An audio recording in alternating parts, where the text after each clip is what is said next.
It was raining that night, not the soft, romantic kind of rain, but the kind that made the streets smell like smoke and regret. Neon lights from cheap motels bounced off wet pavement, and people moved fast, like they were all running from something, maybe themselves. She was standing under the awning of a liquor store, her arms wrapped tight around her thin coat. Her name was Alina. Not her real name, of course. Her real name was the one she buried long ago, somewhere between bad decisions and worse men. Out here, she was just another girl trying to make it till morning. Her heels were killing her. The makeup on her face was already smudging, mascara bleeding under her eyes. She looked like a girl who had seen too much for someone barely in her 20s. She tapped her phone. The Uber app kept spinning. No cars nearby. Typical. Her last client had stiffed her. Again. And now she was stuck, tired, cold, broke, and dangerously close to giving up. Then, headlights. A sleek black car, all polished and expensive, rolled up and stopped just a few feet ahead of her. The back door unlocked with a soft click. Without thinking, she rushed forward, opened the door and slid in. "Finally," she sighed, slamming the door shut. "I was starting to think you bailed on me."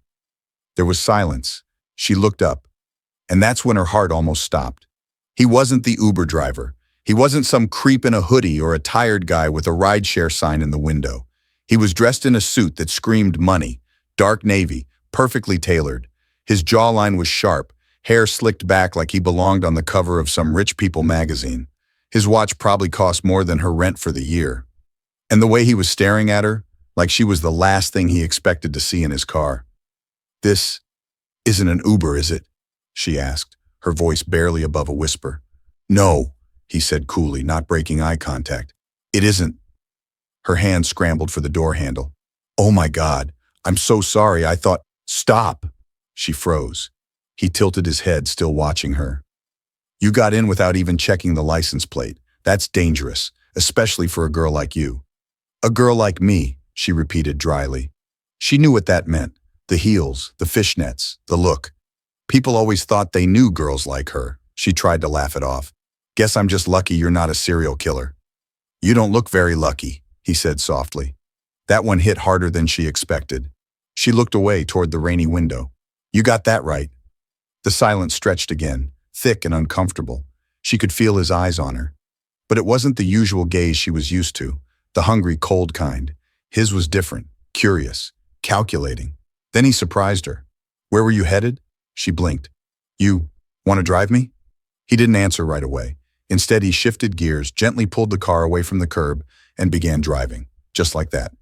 She stared at his profile in the dim light. His jaw clenched and relaxed every few seconds, like he was grinding down some thought he didn't want to speak. The car smelled like clean leather and money. She didn't belong here, and they both knew it. "What's your name?" he asked finally. She hesitated. "Alina." He glanced at her. "Your real one." She looked at him, stunned. "No one ever asks for that," she said. "I'm not everyone." "No," she said quietly. "You're definitely not." He gave a small nod. "I'm Marcus. Marcus Hale." Something about that name sounded familiar. Maybe she'd read it somewhere. A business article? A headline? He pulled up in front of a diner, the kind that stayed open all night. "Let me buy you dinner, Alina." She stared at him. "Why?" "Because I don't think you've eaten today. And because I can." The diner smelled like burnt coffee and fried regret. The fluorescent lights buzzed overhead, casting a pale glow on cracked vinyl booths and waitresses with tired smiles. It wasn't fancy, not even close. But to Alina, it felt like stepping into another world. A world where she wasn't cold or hunted or for sale. Marcus held the door for her like a real gentleman. That already threw her off. No man ever did that unless they wanted something. But he didn't touch her, didn't stare at her legs, just walked beside her like they were two regular people grabbing a late-night bite. They slid into a booth in the corner. A waitress with red hair and a smoker's voice came over and handed them sticky menus. "You want coffee?" she asked, barely looking at them. "Yeah," Marcus said. "Two." Alina didn't say no. She was still trying to understand what was happening. He didn't look at her like a client, and he didn't act like one either. He looked tired, sure, but not the kind of tired she was used to seeing in men with that much money. His eyes were sharp, like they were always reading people, always 2 steps ahead. "You're a millionaire, aren't you?" she blurted, watching him over the rim of her coffee cup. He smirked. "Is that your way of asking if I have money?" No, she said. That's my way of saying I know who you are now. Marcus Hale, CEO of Hale Tech. You were in that magazine, Forbes, I think. Something about breaking into the billion-dollar bracket. He didn't deny it, just nodded slowly. So, what's a man like you doing alone at night in this part of the city? In a car that expensive? He stirred his coffee. Trying to forget something. She leaned back, crossing her arms. That's vague and mysterious. You always pick up random girls when you're trying to forget things? He raised an eyebrow. You picked me, remember? That made her smile, just a little. Touché. They ordered food. Pancakes for her, blackened steak for him. The kind of food you eat when you don't care about your stomach but need something to ground you. So, she said, breaking the silence, are you going to ask me why I do what I do? Most men do eventually. No, he replied. No? I don't need to know your reasons, he said. You do what you have to do to survive. That's enough. That silenced her. Not because she didn't want to talk, but because no one had ever said it like that before. Like it was okay. She toyed with her fork. You don't seem like someone who makes mistakes, but you made one tonight. You let me in. He looked up. And why was that a mistake? Because I'm a problem, Marcus. I break things. I hurt people. I lie for a living.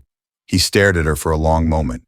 Then he leaned in, voice quiet, but sharp as a blade. You think I got where I am without breaking things, without hurting anyone? His eyes darkened. You have no idea how many lies I've told just to sit where I sit. She didn't know what to say to that. Something shifted in the air between them, like they weren't so different after all. Their food came, and for a few minutes, they just ate in silence. Her stomach finally stopped growling. She hadn't realized how empty she felt until something warm sat in it again. What the hell did he mean by, call me if you want to get out of this? Was he offering her a job, a way out, a deal with a price she hadn't heard yet? She'd heard promises before, sweet words with poison at the end. Men who offered safety in exchange for silence, for submission, for her soul. She wasn't about to fall for another lie. But then again, Marcus hadn't even tried to touch her, and that scared her more than if he had. By morning, her eyes were red, and her mind was a mess. She dragged herself into the bathroom and stared at the girl in the mirror, smudged eyeliner, hollow cheeks, a ghost of someone who once had dreams. Screw it, she thought.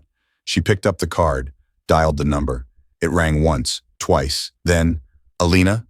His voice came through the speaker like warmth, like confidence. He'd saved her name. She hesitated. Yeah, it's me. I don't know why I'm calling. I do, he said, without missing a beat. Do you make a habit of rescuing stray women off the street? No, he replied. Just the ones who look like they've been fighting alone for too long. She closed her eyes. Damn him. I'm not some charity case, Marcus. Good, because I wasn't offering charity. There was silence for a moment. Then he said, come to my office today, noon. I'll send a driver. She didn't say yes, but she didn't say no either. By 11:45, a sleek black car waited outside her building. This time she checked the plate. The receptionist at Hale Tech looked at her like a bug on glass. Alina didn't care. She wore what she had, tight black jeans, a leather jacket, and heels with one busted strap. Let them stare. She wasn't here to impress anyone. But when she stepped into Marcus's office, everything stopped. Floor-to-ceiling windows, a skyline that screamed success. And there he was, standing with his back to her, staring out at the city like he owned it. When he turned around, she felt that same stupid thump in her chest. He looked tired again, but cleaner, sharper, like he was back in his element. You came, he said. I'm not sure why. Maybe because deep down, he said, stepping closer, you're tired of surviving and ready to start living. She crossed her arms. What exactly are you offering? He handed her a file. She flipped it open. It was a job. Personal assistant, travel, confidentiality, salary that made her eyes widen, triple what she'd ever made hustling the streets. No strings spelled out, just expectations, schedules, discretion, professionalism, and trust. She looked up. Why me? He looked her dead in the eye. Because I've seen what loyalty looks like from people in suits and ties. It's fake, performative. But you've seen hell. You've crawled through it, and you're still standing. That kind of strength, that's real. Alina's throat tightened. Was it a trap? Probably. No man gave without expecting something back. But something about the way he said it, like he needed someone to believe in too, made her falter. She sat down in the chair across from him, staring at the contract. "I'll think about it." "Take your time," he said, "but just know, if you say yes, your life will never be the same." She looked at him for a long time, and deep down, she already knew she was going to say yes.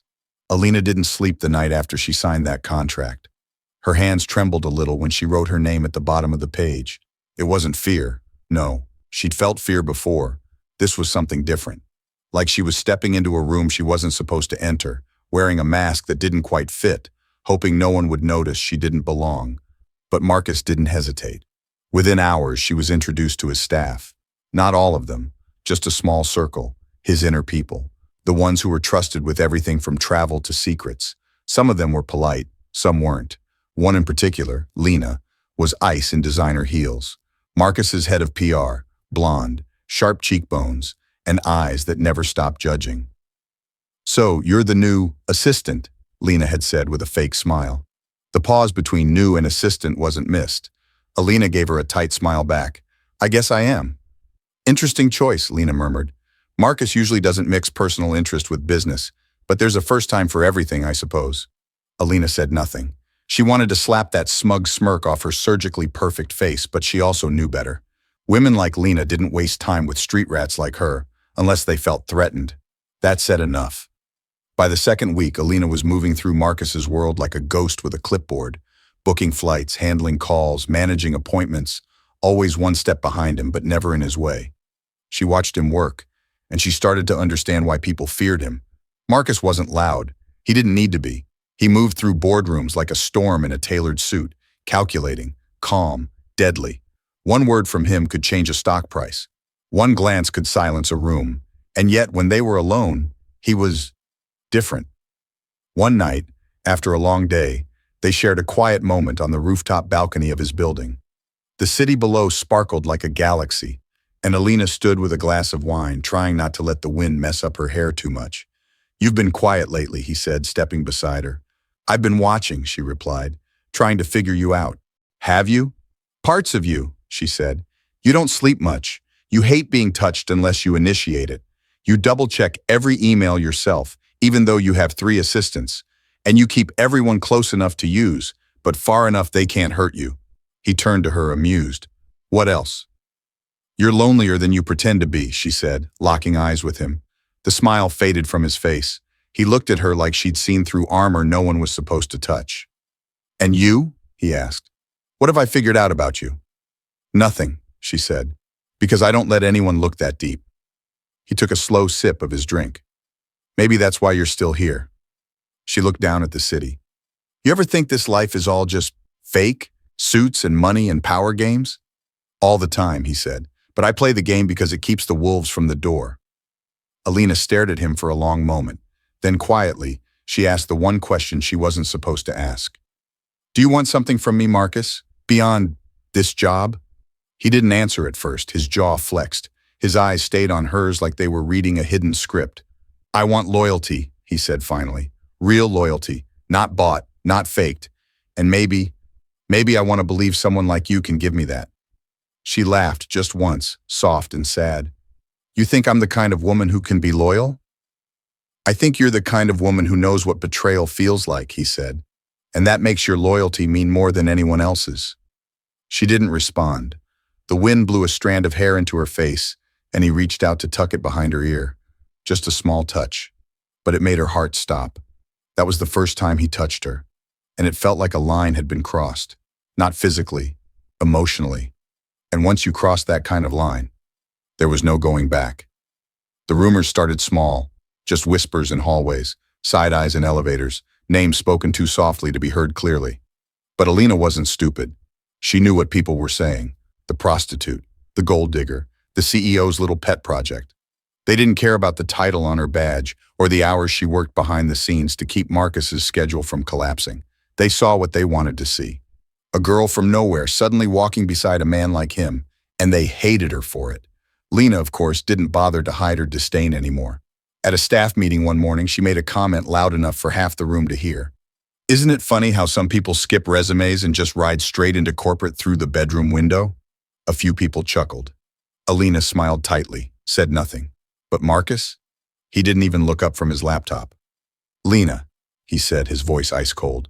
If you ever suggest again that someone in this room got here through anything other than competence, I'll personally see to it that your name disappears from this company's directory by the end of the day. Silence. Alina felt the whole room shift, eyes lowered. No one laughed now. Later that day, she found a single sticky note on her desk, scrawled in Marcus's handwriting. You don't owe anyone an explanation. Let your work do the talking. And she did, for a while. But things changed when her past showed up. It was a Thursday, rainy again, like the universe liked to test her on wet streets. She was walking out of the building for a lunch run when a voice called from behind her. Alina? Her whole body went still. It was him, Derek, tall, lean, with a half-smile that used to make her stomach flutter and now made her sick. The man who once swore he'd love her forever.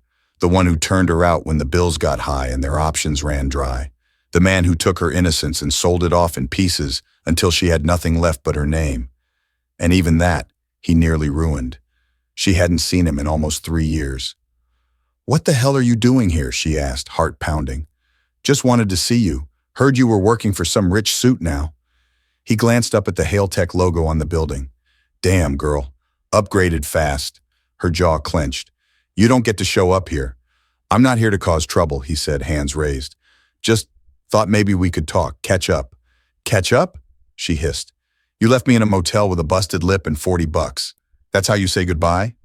He stepped closer. I was young, scared. You know how it was. No, you were a coward.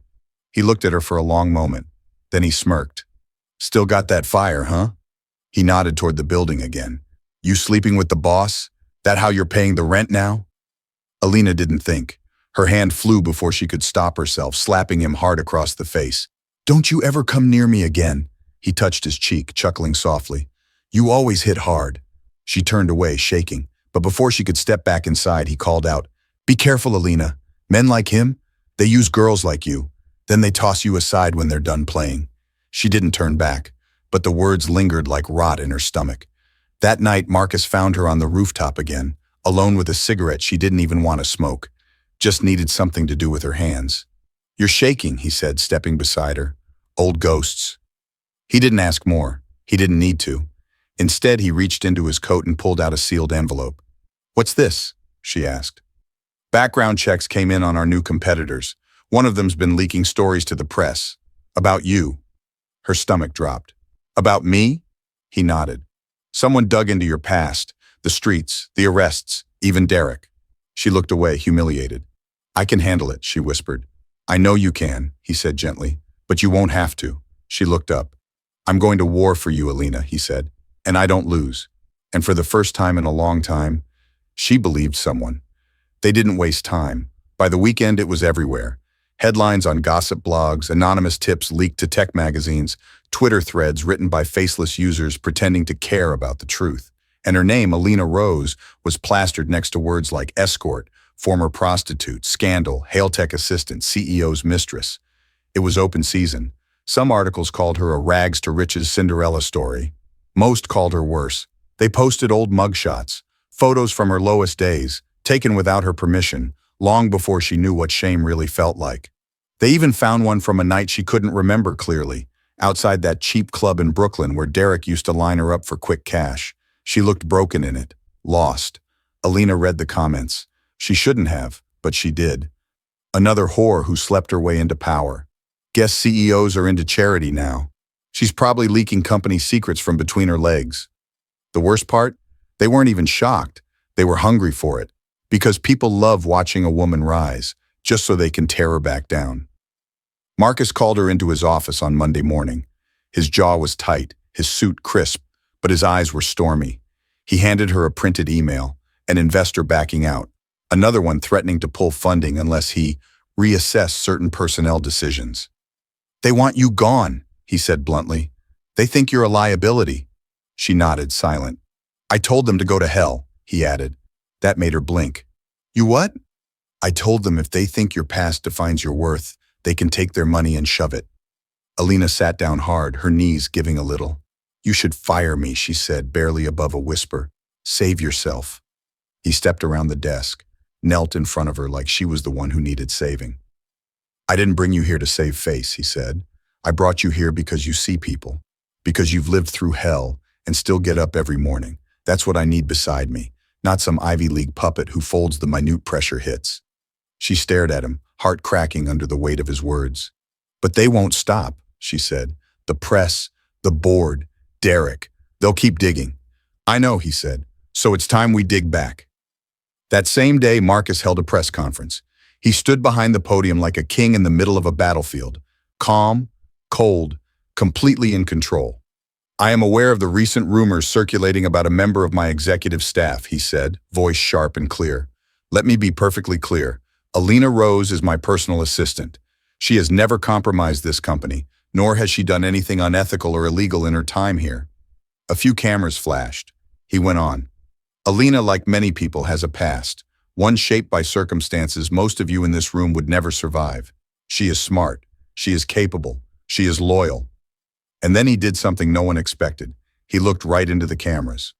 "And if anyone has a problem with that, they can take it up with me." The room erupted. Reporters shouted questions. His PR team scrambled, but Marcus didn't flinch. He walked off that stage like a man who had just made a declaration of war and knew he was going to win. Alina watched it all from his office, her hands shaking. She had never in her life had someone stand for her like that. But it didn't end there. That night, Derek's face showed up on a local news segment, smirking, giving an anonymous interview under shadows and a distorted voice. But she knew that silhouette, knew that smirk. He talked about her past, the things she'd done, the things he made her do. She thought she would break, but she didn't. Instead, she stood in Marcus's office, straightened her shoulders and said, "Let's bury him." And Marcus smiled like he'd been waiting for her to say that. Alina didn't cry when she saw Derek on TV. She didn't scream, didn't throw anything, didn't crumble. She changed. Something inside her shifted, snapped into place like steel locking into steel. She was done running, done hiding, done letting men like Derek define her story. And with Marcus standing behind her with his power, his platform, and his unwavering belief in her, she realized she had something she'd never had before: leverage.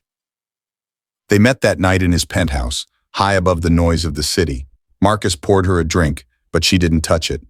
"I want to destroy him," she said. He didn't ask who. He didn't need to.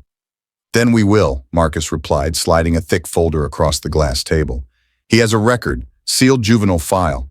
But our lawyers got in. Assault, theft, pimping charges that mysteriously disappeared once his uncle, a cop, pulled strings. He's been dirty since he was 16. Alina flipped through the pages. It wasn't just about Derek anymore. It was about everything. The system that protected him, the people who looked away, the ones who profited off girls like her while pretending to save them. "He sold girls younger than me," she whispered, reading one line. 15, 14. Marcus nodded grimly. "He's working with someone now, a startup trying to undercut Hail Tech. The leaks, the stories, they paid him." Alina closed the folder. "Let's end them all." Within days, things moved fast. Marcus's team prepared a full exposé, backed by documentation, testimony from other victims Derek had used. Even a confidential interview Alina agreed to give under her full name. Not just the broken, street-worn girl from the tabloids, but the woman who had survived it, rebuilt herself, and now stood tall in the skyscraper offices of a billion-dollar empire. The piece went viral in hours. It wasn't gossip anymore. It was evidence. Derek's face was no longer blurred. His name trended on every platform, followed by words like predator, manipulator, criminal. Alina watched it all unfold from Marcus's office, her phone buzzing nonstop with messages, some apologies, some offers, some threats. She ignored them all. Then a call came in, from Derek himself. "Why'd you do this to me?" he demanded, voice raw and shaking. "You ruined my life." "You ruined mine a long time ago," she said calmly. "I just finally had the power to fight back." "You think that billionaire gives a damn about you? He's using you like I did." Alina smiled. "No, Derek. He believed in me when no one else did. And that's why you're finished." Click. She didn't need to hear the rest. Marcus entered the room a moment later, phone in hand. "Derek's been arrested. The startup he worked for collapsed overnight. Investors pulled out. Boards disbanding." She nodded. "Good." He stepped closer. "You did it." "No," she said, turning to him. "We did." There was a moment of quiet between them. Then he asked, voice softer now, "What will you do next?" She looked out the window, the skyline glowing like a future finally within reach.